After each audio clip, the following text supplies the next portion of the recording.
এসএসসিকি.com এর আইসিটি লেকচারে শিক্ষার্থীদের স্বাগতম। আজকে আমি ডিজিটাল লজিক অধ্যায়ের NAND গেট এবং এর সার্বজনীনতা এই অংশটুকু একটু আলোচনা করব শিক্ষার্থীদের সামনে। এই NAND গেট এবং এর সার্বজনীনতা এটা যদি আমরা বুঝতে যাই আমাদেরকে অবশ্যই বোঝা লাগবে যে NAND গেট কি এবং সার্বজনীনতা বলতে আসলে কি বোঝায়। আমরা যদি ডিজিটাল লজিকের মৌলিক যুক্তিমূলক অপারেশন যেগুলা অর্থাৎ অর, এন্ড এবং নট অপারেশন সেগুলো যদি বুঝে থাকি তাহলে আমরা এন্ড অপারেশনের সঙ্গে যদি নট অপারেশনকে যুক্ত করি অর্থাৎ এন্ড অপারেশন করে তারপর যদি নট অপারেশন করি তাহলে কিন্তু NAND অপারেশন করতে পারবো এবং এই NAND অপারেশনের জন্য যে সার্কিট বা বর্তনী সেটি হবে NAND গেট। তাহলে এন্ড গেট তার সঙ্গে যদি নট গেট যুক্ত করি সেটাই তাহলে কি হবে NAND গেট। তাহলে একটি এন্ড গেট দেখি। এন্ড গেট মিনিমাম দুইটি ইনপুট লাগবে, এই জন্য দুই ইনপুট বিশিষ্ট একটি এন্ড গেট আমরা এখানে আঁকলাম এবং তার আউটপুট হবে এ এন্ড বি।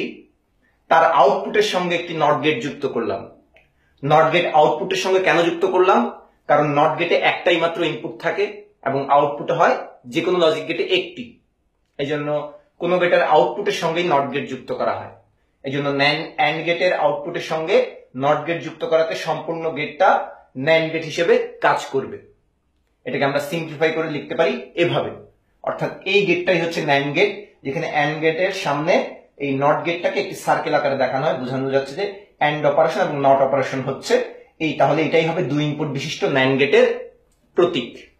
তাহলে এ বি এই দুটি ইনপুটের উপর NAND অপারেশন হওয়ার পর আউটপুট হবে এ এন্ড বি এর নট বা কমপ্লিমেন্ট, এই জন্যই এক্স ইকুয়াল টু লেখা হয়েছে এ এন্ড বি এর কমপ্লিমেন্ট। এখন এই অপারেশনে যে ইনপুটের বিভিন্ন মানের উপর ভিত্তি করে আউটপুট গুলো কেমন হতে পারে সেটা যদি আমরা বুঝতে চাই সেটা কেমন হবে সেটা বোঝার জন্য আমরা একটা সার্কিট চিন্তা করি, যে সার্কিটে একটি ভোল্টেজ সোর্স বা ব্যাটারির সঙ্গে প্যারালালে দুইটি সুইচ যারা পরস্পর সিরিজে আছে কিন্তু ভোল্টেজ সোর্সের সঙ্গে প্যারালালে, এবং সেগুলোর সঙ্গে প্যারালালে আবার একটি বাল্ব যুক্ত আছে। তাহলে এ আর বি এর ইনপুটের মানের উপর ভিত্তি করে দেখা যাবে আউটপুট অর্থাৎ কি বাল্ব জ্বলবে বা নিভবে, সেটাই হচ্ছে আমাদের আউটপুট। এখন সুইচ অন করব বা অফ করব তার উপর ভিত্তি করে এ এর মান কি হতে পারে 0 এবং 1, বি এর মান একই রকম 0 এবং 1 অফ কিংবা অনের উপর ভিত্তি করে, এবং বাল্ব জ্বলা কিংবা না জ্বলা সেটার উপর ভিত্তি করে আউটপুটও কি 0 এবং 1। এবং যে কোনো যুক্তিমূলক অপারেশনের এই ইনপুট বা আউটপুটের মান সবসময় কি হবে 0 এবং 1ই হবে। তাহলে এই ক্ষেত্রে দেখি যে এই ইনপুটের মানগুলোর উপর ভিত্তি করে আউটপুট কেমন হয় সেই অনুযায়ী আমরা একটা সত্যক সারণী তৈরি করি, তাহলে বুঝতে পারবো যে ইনপুটের মানের সাথে সাথে আউটপুট গুলো কেমন আসতেছে। এটা যেহেতু দুই ইনপুট বিশিষ্ট NAND গেট তাহলে আমরা দুই ইনপুটের জন্য সত্যক সারণী তৈরি করব। এখন দুই ইনপুট যদি দুইটা হয় তাহলে টোটাল কয়টা কম্বিনেশন আমরা এখানে আউটপুট ইনপুটে দিতে পারবো, যে দুটো করে ইনপুট দিতে গেলে সেক্ষেত্রে 0 এবং 1, এই 0 এবং 1 এর কম্বিনেশন হয় n ইকুয়াল টু 2 হলে 2 টু দি পাওয়ার n অর্থাৎ 2 স্কয়ার অর্থাৎ 4, অর্থাৎ ইনপুট যদি দুইটা হয় তাহলে 0 1 এর কম্বিনেশন হবে 4টা, এবং সেই 4টা কম্বিনেশন আমরা ইজিলি দেখতে পারি 0 1 0 1 0 0 1 1, এই 4টা কম্বিনেশনই হতে পারে। এখন দেখি যে এই বিভিন্ন কম্বিনেশনের জন্য আউটপুট কেমন হয়। ফার্স্টে কি AO0 BO0, তার মানে দুইটা সুইচই অফ। দুটি সুইচই যদি অফ থাকে তাহলে চিন্তা করি যে এখান থেকে তো পজিটিভ ভোল্টেজ সোর্সের যে পজিটিভ প্রান্ত সেখান থেকে কারেন্ট গিয়ে হয় এই পথে যাবে অথবা এই পথে যাবে, দুইটা যাওয়ার পথ আছে। যদি এই দিক দিয়ে কারেন্ট যায় তাহলে বাল্ব জ্বলবে, আর যদি এই দিক দিয়ে কারেন্ট না যায় তাহলে বাল্ব জ্বলবে না। জ্বললে আউটপুট 1, না জ্বললে আউটপুট 0।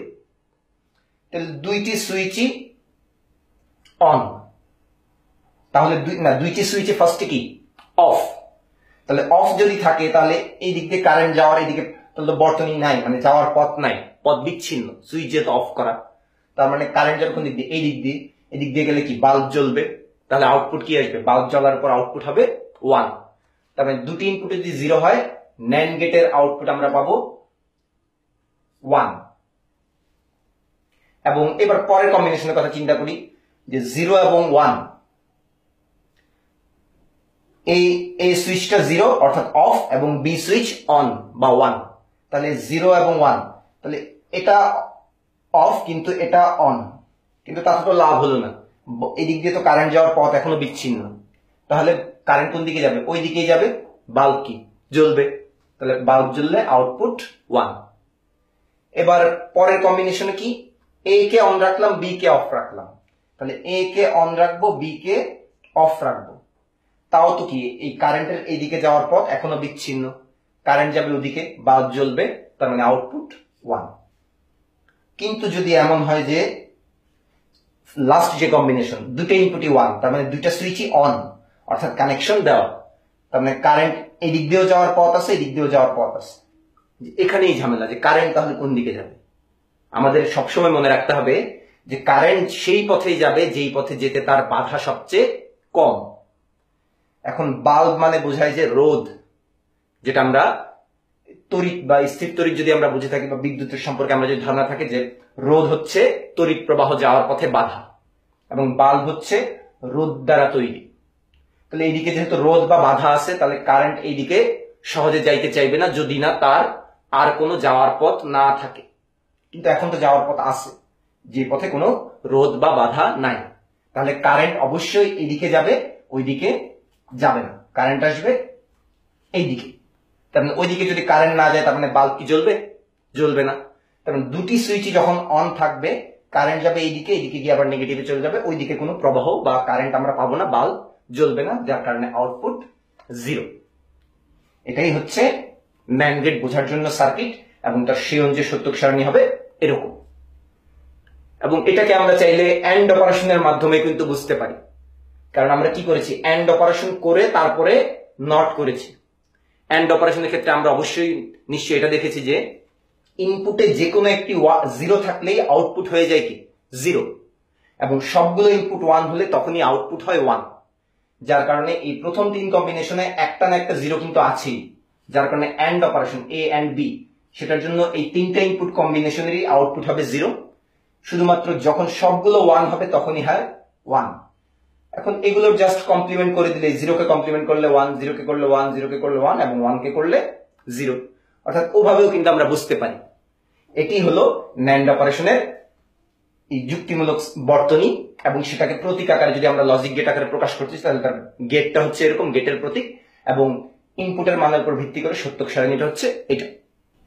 এবার আমরা তাহলে দেখি যে এই ন্যান্ড গেট যেটা আমরা বুঝলাম, সেটা সার্বজনীন গেট, অর্থাৎ তার সার্বজনীনতা কিভাবে প্রকাশ পাবে, বা সার্বজনীন গেট যে ন্যান্ড গেট সেটা আমরা বুঝবো কিভাবে। সার্বজনীনতা বলতে বোঝায় যে এই গেটের ক্ষেত্রে যে কোনো একটি গেট, সে যদি মৌলিক যে যুক্তিমূলক অপারেশনগুলো আছে, অর্থাৎ অর, এন্ড কিংবা নট, এগুলো সহ যে কোনো যুক্তিমূলক অপারেশন শুধুমাত্র যদি একটি মাত্র গেটের সাহায্যে করা যায়, তাহলে সেই গেটকে বলা হয় সার্বজনীন গেট। এবং ন্যান্ড গেট হচ্ছে ওরকম একটা সার্বজনীন গেট, যার মাধ্যমে এই মৌলিক 3টে অপারেশন সহ যে কোনো অপারেশন করা যাবে। এবং তার সার্বজনীনতা যদি আমি প্রমাণ করতে যাই, তাহলে সেটা কিভাবে প্রমাণ করব? যদি আমি প্রমাণ করতে পারি যে এই শুধুমাত্র ন্যান্ড গেট ব্যবহার করে আমি অর অপারেশন কিংবা অ্যান্ড অপারেশন কিংবা নট অপারেশন, এই 3টা অপারেশন যদি করতে পারি, তাহলে অন্য যে কোনো অপারেশনের তো কি এই 3টা অপারেশনের মাধ্যমেই হয়। তাহলে মৌলিক 3টা অপারেশন যদি করা যায় শুধুমাত্র ন্যান্ড গেট ব্যবহার করে, তাহলে তো অবশ্যই যে কোনো অপারেশনই করা যাবে। এই জন্যই ন্যান্ড গেটকে সার্বজনীন গেট বলা যাবে তখনই যদি আমি ন্যান্ড থেকে অর, এন্ড, নট 3টা অপারেশনই করতে পারি। তাহলে আমি সার্বজনীনতা প্রমাণের ক্ষেত্রে তাহলে কি প্রমাণ করব? জাস্ট এটাই প্রমাণ করব যে ন্যান্ড গেট দিয়ে আমি এই 3টা মৌলিক অপারেশন করতে পারবো। তাহলে এই 3টা অপারেশন ধীরে ধীরে আমরা দেখে নিই। প্রথমেই যেটা সবচেয়ে করা সহজ, অর্থাৎ ন্যান্ড গেট থেকে এই 3টা অপারেশনের মধ্যে নট অপারেশন করাটা সবচেয়ে সহজ। তো সহজটাই আগে দেখি। এখন এখানে বোঝা যাচ্ছে যে ন্যান্ড থেকে আমি নট অপারেশন করব। আমার সেটা বোঝার জন্য আগে তো নট অপারেশনটা বোঝা লাগবে। নট অপারেশনে একটি মাত্র ইনপুট থাকে এবং আউটপুট হয় ইনপুটের কমপ্লিমেন্ট বা পূরক। তার মানে আমি ইনপুট একটা থাকবে, এখানে ন্যান্ড গেট ব্যবহার করে একটা অপারেশন করব, কিন্তু আউটপুট আসবে এ কমপ্লিমেন্ট। তাহলে এটা কিভাবে সম্ভব যে শুধুমাত্র ন্যান্ড গেট ব্যবহার করে আমি এই অপারেশনটা কিভাবে করব? করা সম্ভব, কারণ ইনপুট আছে কয়টা? একটা। কিন্তু ন্যান্ড গেটে তো আমরা দেখেছি কি মিনিমাম 2টা ইনপুট লাগে। সেটা হচ্ছে যদি ন্যান্ড গেট হয় তাহলে ন্যান্ড গেট এরকম হবে, মিনিমাম দুইটা ইনপুট, একটা ইনপুট আছে কিন্তু আরেকটা ইনপুট কই পাবো? আরেকটা ইনপুট অবশ্যই এই একই ইনপুটকে আমি যদি দুটো ইনপুটের মানে যে সিগন্যালের যে পথটা, দুইটা পথে আমি করলাম কি ওই একই ইনপুটই পাঠালাম, তাহলে কি হবে? অবশ্যই পাওয়া যাবে ফার্স্ট অ্যান্ড অপারেশন হবে তারপরে নট, তার মানে এ অ্যান্ড এ এবং তার নট হবে। এখন যদি আমরা বুলিয়ানের মৌলিক উপপাদ্য বুঝে থাকি যে একই জিনিসের যদি দুইবার অ্যান্ড করা হয় ওই ওই এই পাওয়া যায়, অর্থাৎ এ অ্যান্ড এ এটা সমান হবে এ, অর্থাৎ আমরা যেটা হিসেব করেছিলাম অর্থাৎ এ অ্যান্ড এ এটা বলতে বোঝাবে এ আর উপরে কমপ্লিমেন্ট থাকার কারণে এ কমপ্লিমেন্ট বা এ বার, অর্থাৎ এর পুরোটা আমরা পাচ্ছি। তার মানে যদি আমরা ন্যান্ড গেটকে ঠিক এভাবে কানেকশন দিই যে একটা ইনপুট আছে সেটাকে দুইটা ভাগ করে আমরা ন্যান্ড গেটে পাঠালাম এবং সেটা অপারেশন হয়ে ফাইনালি কি পেলাম? এ নট বা এর কমপ্লিমেন্ট। এভাবেই ন্যান্ড গেট নট অপারেশনের কাজ করবে। এবার দেখি যে ন্যান্ড গেট থেকে কিভাবে অ্যান্ড অপারেশন করা যায় বা অ্যান্ড গেট পাওয়া যায়। অ্যান্ড গেটে তো দুইটা ইনপুট থাকে এবং আউটপুট হয় কি এ অ্যান্ড বি, তার মানে দুইটা ইনপুট থাকবে এবং আউটপুট হবে কি এ অ্যান্ড বি, এটা হওয়া লাগবে। সেটা করব কিভাবে দেখি। তো দুইটা ইনপুট যেহেতু আছে তাহলে তো আমি একটা ন্যান্ড গেটে ইজিলি পাঠাতেই পারি, পাঠালে সেটা অবশ্যই আসবে কি এ অ্যান্ড বি এর কমপ্লিমেন্ট, যেহেতু ন্যান্ড গেট। কিন্তু ওই কমপ্লিমেন্টটা না থাকলে তো যে আউটপুটটা পেয়ে যেতাম, তাই না? কিন্তু এই কমপ্লিমেন্টটাকে যদি আমরা দূর করতে পারি তাহলেই তো এই এ এন্ড বি পেয়ে যাব। এবং কমপ্লিমেন্ট দূর করার খুব সহজ উপায় হচ্ছে যে কোন একটা জিনিসের যদি কমপ্লিমেন্ট থাকে এটাকে যদি ডাবল কমপ্লিমেন্ট করি তাহলে ওই ওই একই জিনিসই পাওয়া যায়। এই আউটপুটকে যদি আরেকবার কমপ্লিমেন্ট বা নট করে দিতে পারি তাহলে কিন্তু কি এ এন্ড বি পেয়ে যাব। এবং মাত্রই কিন্তু আমরা শিখেছি যে কিভাবে একটা ইনপুটকে কমপ্লিমেন্ট করা যায়। তাহলে এই আউটপুটটাকে যদি আমি কমপ্লিমেন্ট করে দিই, অর্থাৎ ঠিক এই প্রসেসে এই আউটপুটটাকে এখানে যেমন এখানে যে দুই ভাগ করা হয়েছে এখানেও জাস্ট দুইটা ভাগ করে একটা ন্যান্ড গেটে পাঠালাম, তাহলে অবশ্যই কি পাওয়া যাবে? এ এন্ড বি পাওয়া যাবে।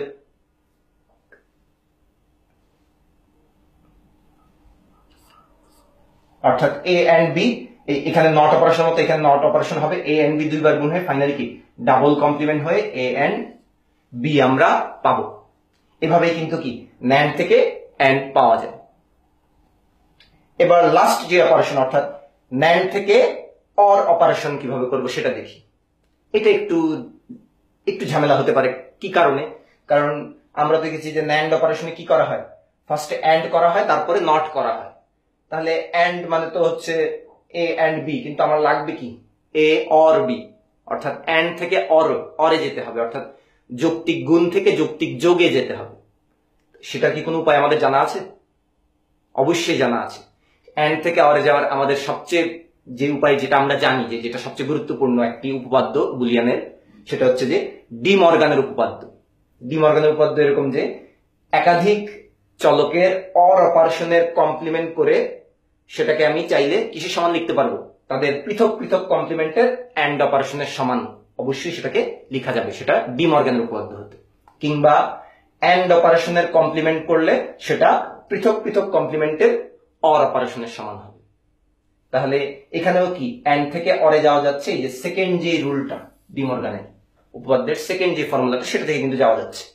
তাহলে এইটা ইউজ করলেই কিন্তু আমরা এই এন্ড থেকে অরে যেতে পারবো বা ন্যান্ড গেট ব্যবহার করে অর অপারেশন পেতে পারবো। কিন্তু ঝামেলা হচ্ছে যে যদি আমরা এ আর বি দুইটা ইনপুট সরাসরি একটা ন্যান্ড গেটে পাঠাই তাহলে দেখা যাবে পাওয়া যাবে এ এন্ড বি এর কমপ্লিমেন্ট, এবং সেটাকে ডি মর্গানের উপপাদ্য অনুযায়ী কিন্তু লেখা যায় কি A complement or B complement, অর্থাৎ এই যে এই ফর্মুলা ইউজ করে কিন্তু এটা পাই। কিন্তু ঝামেলা হচ্ছে আমার তো কমপ্লিমেন্ট থাকা যাবে না, আমার থাকা লাগবে হচ্ছে এ আর বি ইনপুট থাকবে, আউটপুট হওয়া লাগবে এ অর বি, কিন্তু কমপ্লিমেন্ট তো থাকা যাবে না। তাহলে কি করব?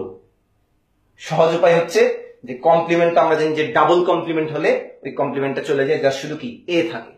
তাই ওই চিন্তা যদি করি তাহলে একটাই উপায় আছে যে এ এবং বি কে আগে থেকেই কমপ্লিমেন্ট করে নিতে হবে। সেটা কিভাবে?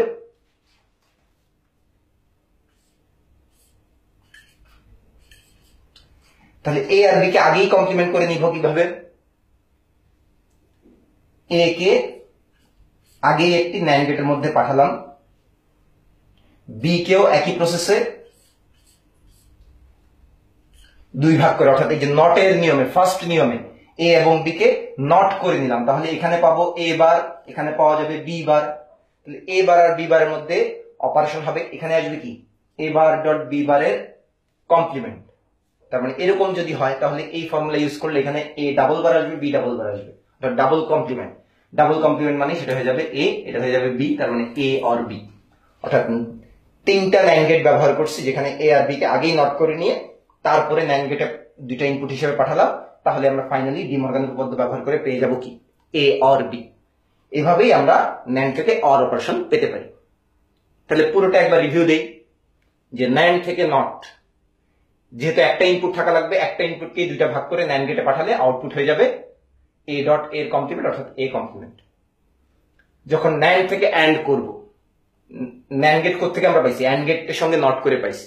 তো এই কাজটা যখন করব, ন্যান্ড থেকে যখন অ্যান্ড করব, তখন হচ্ছে ফার্স্টে 2টা ইনপুটকে ন্যান্ড গেটে পাঠালাম, কিন্তু কমপ্লিমেন্ট আসার কারণে ওই নট অপারেশনের নিয়মে নট করে নিলে ডাবল কমপ্লিমেন্ট, সেটা হয়ে যাচ্ছে এ অ্যান্ড বি। অর্থাৎ ইনপুট দিচ্ছি এ বি, আউটপুট পাচ্ছি এ অ্যান্ড বি। কিন্তু ন্যান্ড থেকে যখন অর করব, তখন কি আগেই কমপ্লিমেন্ট করে নেওয়া লাগবে, কারণ ডি মর্গানের উপপাদ্য ব্যবহার করে ওই কমপ্লিমেন্ট আসবে সেই চিন্তা করে আগেই 2টা নট করে নিয়ে এ কমপ্লিমেন্ট বি কমপ্লিমেন্ট পেলাম, এবং সেই কমপ্লিমেন্ট যে 2টা ইনপুট সেটাকে একটি ন্যান্ড গেটের 2টা ইনপুট হিসেবে পাঠালে এ কমপ্লিমেন্ট অ্যান্ড বি কমপ্লিমেন্টের টোটাল কমপ্লিমেন্ট সেটা ডি মর্গানের উপপাদ্য অনুযায়ী A double complement or B double complement, double complement double complement কাটা গিয়ে এ অর বি থাকবে।